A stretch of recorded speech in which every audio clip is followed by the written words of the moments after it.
দেখাবো। আমি কিন্তু কচু রান্না করতেছি না, চিংড়ি মাছ।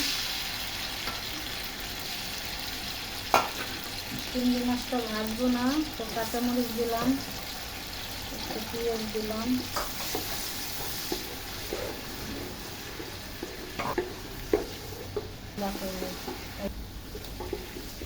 মাছটা একটু তেলে হালকা ভাজে নিলাম।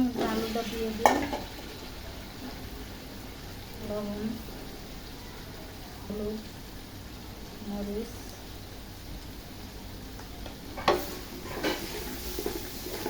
সুন্দর করে নাড়া দিয়ে নেই। একটু পানি দিই,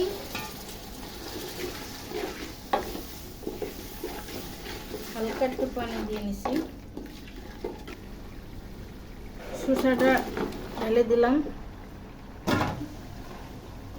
অনেক শসা তো, সুন্দর করে মিক্সড করে দেই, নাড়াচাড়া দিয়ে দেই।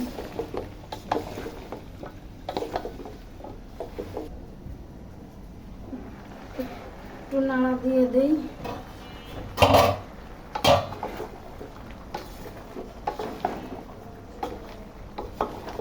নাড়াচাড়া দিয়ে দিবি, তাড়াতাড়ি সিদ্ধ হয়ে যাবে।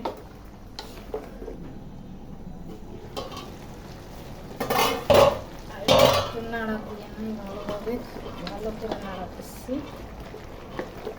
শসার তো ভালো কালার আসছে।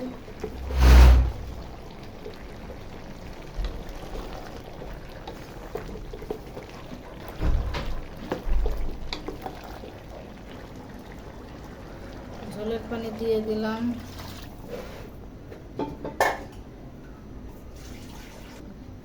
ঝোলের পানি দিয়ে এখন নাড়াচাড়া দিয়ে একটু ঢেকে দিলাম।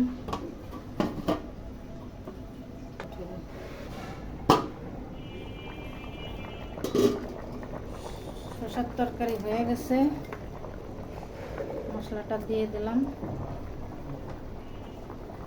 এই শোনেন শোনেন, আপনারা রাগ হয়েছেন নাকি? বড় পাড়া রাগ করেন না, আমিও আপনাকে উপরের বড় কচু। ভিডিওটি ভালো লাগলে লাইক, শেয়ার, কমেন্ট করবেন। আশা করি আমার পাশে থাকবেন। আল্লাহ হাফেজ।